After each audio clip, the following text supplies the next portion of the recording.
time. Good morning.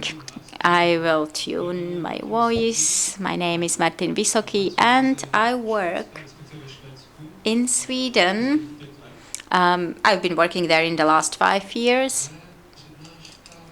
And my presentation shall be on the ground. It will not be on the roof, construction of the building.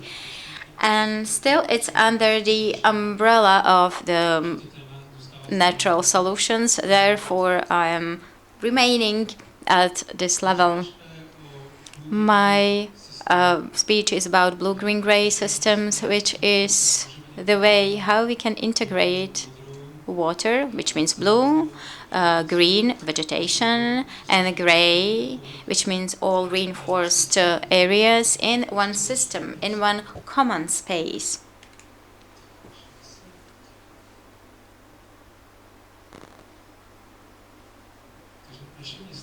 Our cities are being challenged. They're changing multiple ways. There is disturbed water cycle, which means that there is a huge drainage of the rainwater. Also, there is pollution of the nutrients and the water itself. And if we have this increased drainage, our cities are vulnerable when there are torrential rains, which you can see at the picture, and floods can happen. Another challenge is related to the integration of the trees into these reinforced areas. And further,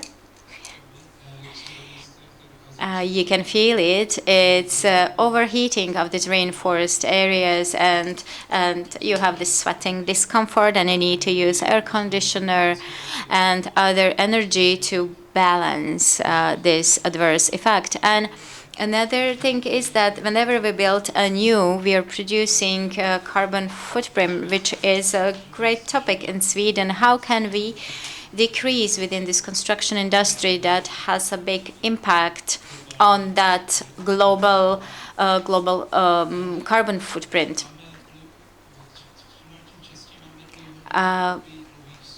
We also experienced more long-term periods of extreme heat and dry weather, and we do not have the access when we do not have the access to rain water.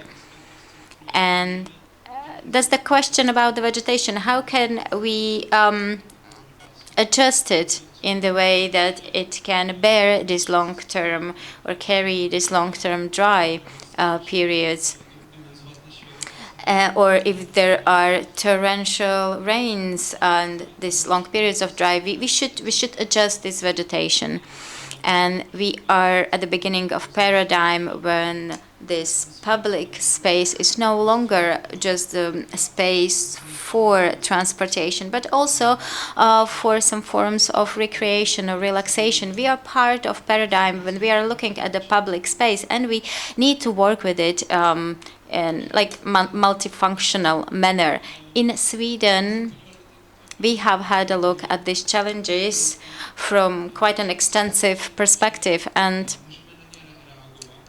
we noticed that we can react to them with the help of the project of Vinnova, which is a national Institute for Innovation in Sweden, and we were part of this program, and we were looking for the way how to react to these challenges through the measures that would secure climate resilience. And we had a look at the regular street. How does it look like? We are used to the fact that when we create some function or system or construction for the function, we create it separately for each function. We have system of drainage or sewerage. We have the space for vegetations and also reinforced surfaces for transportation. But if or when we create our cities like that, it's not really economic, it's not really effective. And we had a look when we studied this existing public space. We have found out what kind of materials is present everywhere. You can see that in the public space, there are these reinforced spaces are the majority of the space, and there is some sub-base layer, which is, yeah, you can see it, which is from the gravel, the crushed stone. And this prevents the roots of the trees to go through it and the water to infiltrate through this layer, because there are the fractions of these crushed stones. But we also have other constructions where the vegetation and the rainwater works, sometimes even more than we would like to. And if you don't use the herbicide, you can see this kind of situation. So what is the difference between this construction and others? Here we work with macadam, which is crushed stone. And if we work with this fraction, we get pores. And this is the most important factor to create the space for rainwater, for roots, and at the same time to leave the space for operation. So when we have a look, when we had a look of the construction of the rainforest surfaces, we realized that it's just enough to replace of this sub-base layer by a crushed stone, and with the fractions where there are only coarse parts of the crushed stones. And just for your imagination, it's 300 to 400, 300 and 400 liters per some space.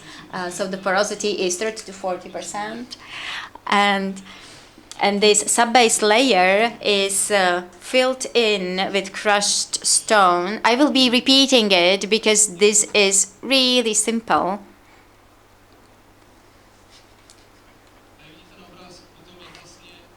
You can see at the picture how the material looks like. So we have a line of this crushed stone, and there is a future planting space. And we will embrace the trees. And you can see something black, which is some composite, or it's a biochar in this crushed stone, because this stone creates a structure. But for the vegetation to grow, they need also soil, and in our cases it's biochar that replaces the function of soil and the collection of rainwater and the nutrients. Now I'm asking if you know what's a biochar. Can you raise your hand? Yeah, some of you know about it. So biochar is a product that is formed when organic remnants are being incinerated, which would otherwise emit carbon dioxide. And we use the process of pyrolysis, where we have very high temperatures without the oxygen, and out of this is created this biochar that has great porosity, and therefore it can also retain rainwater, and it's a great space for microorganisms that can survive there. So we can see the video here. I hope it will work. So you can see this BGG system, what kind of construction we can use, which is rain garden, plant bed.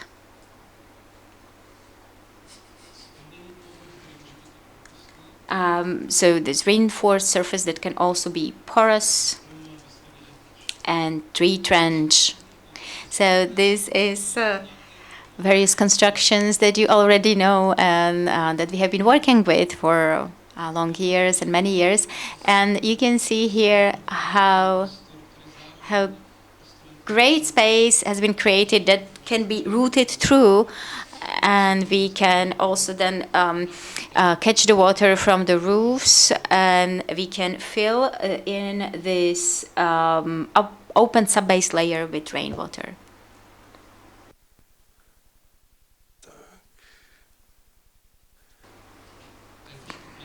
Here it's a little bit closer look and closer simulation. So when the rain falls, this rainwater flows into this bath and in this sediment, and we have a retention area there, and it's being filtered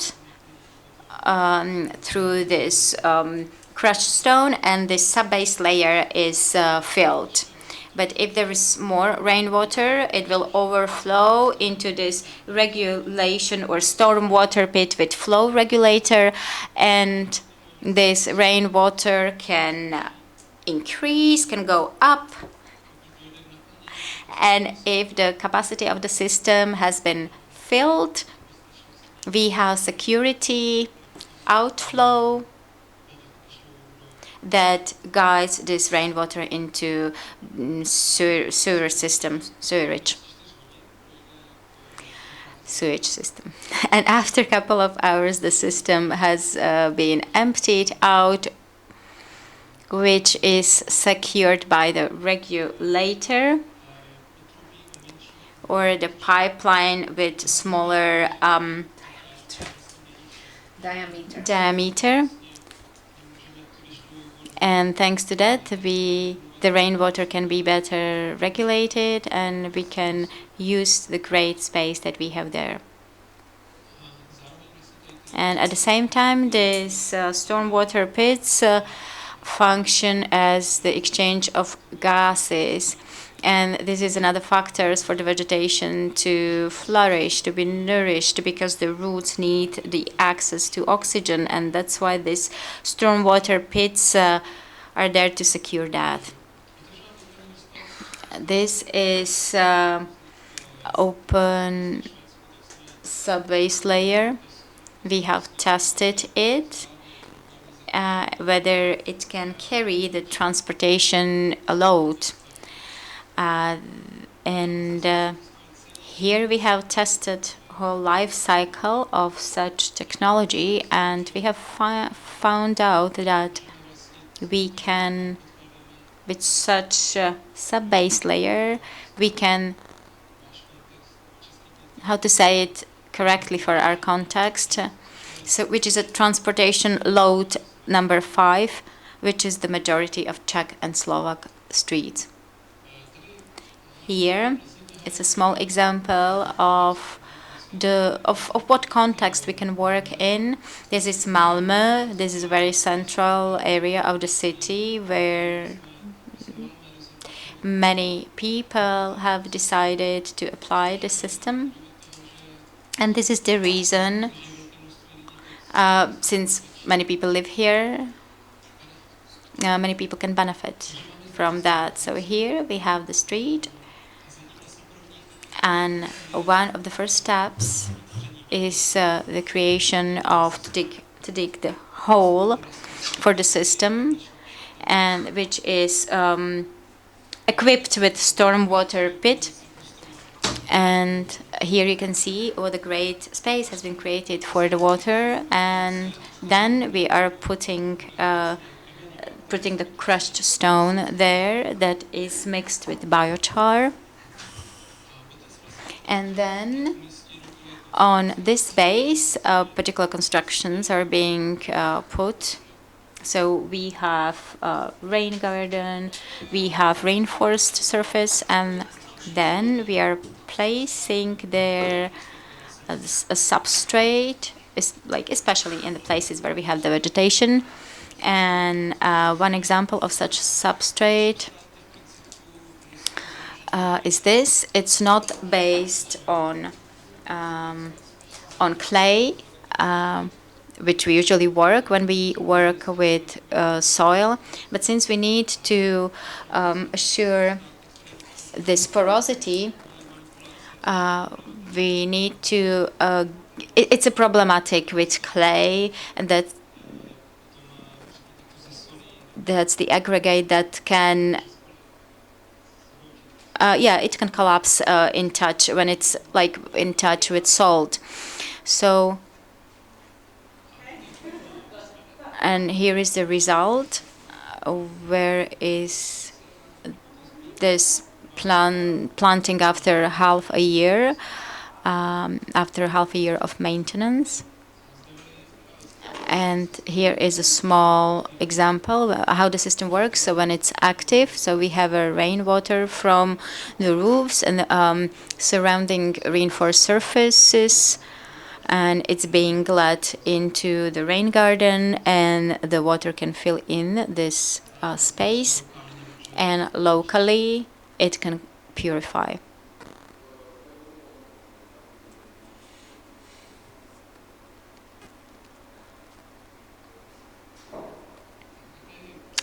And here there are plenty of examples where we have applied the system in various Swedish cities. And you wouldn't recognize that it's a PJE system because the main function is hidden under the surface. So you can see that we can work as we have used to. And here we have the demonstration of how we can work with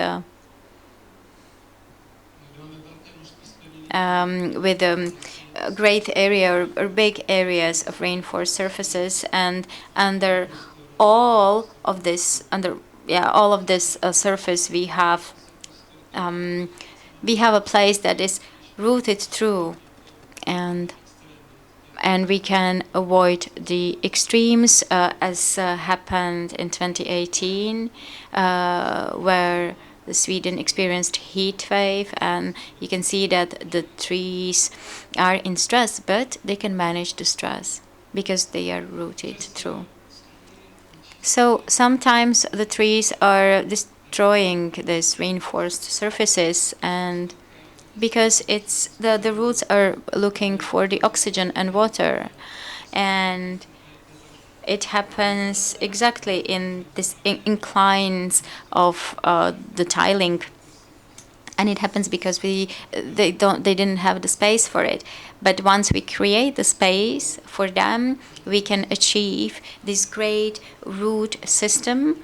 This is a picture from Stockholm, and you can see that if they work with the systems or have been working with the systems for 20 years, and you can see the outcome in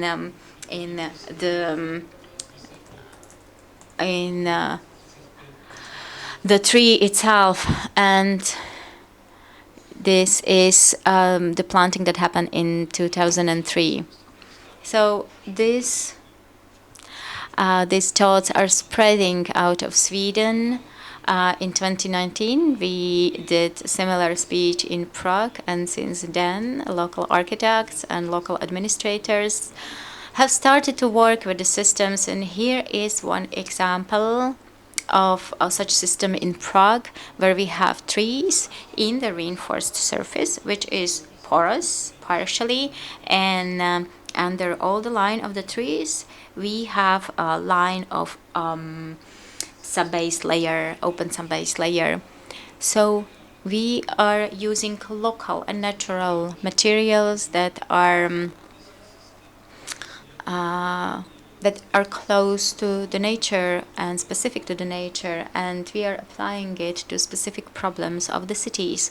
And here we have a guide to the systems. It's like instructions to the system how to get it, and we can get it also in the Czech language.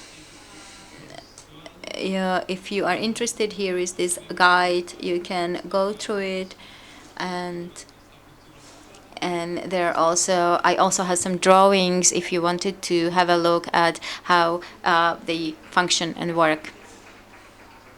Thank you very much. Thank you very much. Thank you very much. So we have clarified what these three colors mean. We will reduce the questions. If you have some questions, please go ahead. And if not, then you will have lunch break where you can debate these questions. Do you have any questions? Yeah, we do.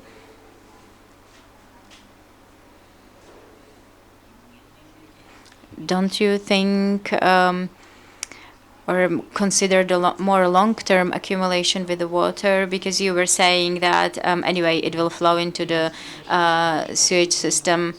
Yes, since we are working with the long-term dry periods, the pipeline that drains the water, it can be put a little bit higher, so we created accumulation container for the water, and it depends on the requirements of the specific tree, and we can make the specific zone like we can adjust this zone for the tree, for the specific trees, and also for these dry periods. And maybe this is the case of Slovakia, where the heat waves are quite strong.